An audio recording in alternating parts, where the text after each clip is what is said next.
কবে আছে না নাই? হাজার হাজার মানুষকে আমরা মেরে ফেলি।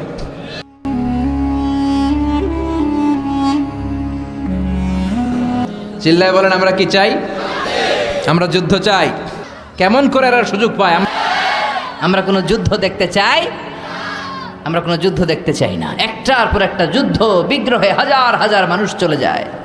বিষ্ণু বললেন কাসরাতুল হারাজ, কিয়ামতের আগে হারাজ বেড়ে যাবে। সাহাবীরা বললেন হারাজ কি? বিষ্ণু বললেন হাযা হুয়াল হারাজ, এটা বেড়ে যাবে। শীঘ্রই বাংলাদেশে আসার ঘোষণা দিলেন মিজানুর রহমান আজহারী সাহেব।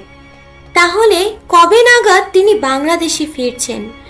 আবারও কি বাংলাদেশের মানুষ শুনতে পারবেন তাদের প্রিয় হুজুর মিজানুর রহমান আজহারী সাহেবের কণ্ঠ? তরুণদের আইডল, সুশিক্ষায় শিক্ষিত তরুণ বক্তা, ইসলামিক স্কলার মাওলানা মিজানুর রহমান আজহারী সাহেব। তিনি অল্প কয়েকদিনে সব শ্রেণী পেশার মানুষের কাছে ব্যাপক গ্রহণযোগ্যতা হয়ে উঠেছেন। বর্তমানে কয়েকজন ইসলামের চিন্তাবিদ রয়েছেন, তাদের মধ্যে তিনি অন্যতম। হত্যা করা হবে, মেরে ফেলা হবে, কেন মারলো সে জানে না। আবার যাকে মারা হলো সেও কেন মরলো সেও জানে না। রাস্তা দিয়ে হেঁটে যাচ্ছে, ধরে নিয়ে গুম, ধরে নিয়ে খুন, ছুরি মেরে দুনিয়া থেকে বিদায়, এরকম ঘটনা দেশে আছে না নাই? কেন মারলো, কেন হত্যা করা হলো, কেন রক্তপাত করা হলো, কেন অন্যায়ভাবে তার জীবন হরণ করা হলো সে নিজেও জানে না। খুব অল্প সময় সুললিত কণ্ঠে কোরআন হাদিসের সহজ সাবলীল আলোচনা করে অসংখ্য মানুষের মনে জায়গা করে নিয়েছেন তিনি। তার গবেষণাধর্মী আলোচনার কারণে তিনি জনপ্রিয় হয়ে উঠেছেন।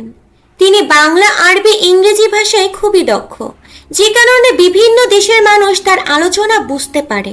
তিনি বিশ্বের বিভিন্ন দেশ ভ্রমণ করেছেন এবং বিভিন্ন সভা সেমিনারে অংশগ্রহণ করেছেন। বর্তমানে বাঙালি তারুণ্যের কাছে মিজানুর রহমান আজহারী সাহেবের জনপ্রিয়তা তুমুল। দেশের কোন পদে আপনারা মিজানুর রহমান আজহারী সাহেবকে দেখতে চান জানাবেন কমেন্ট বক্সে। বিনোদন 24 ঘন্টার সাথে থাকার জন্য ধন্যবাদ সবাইকে।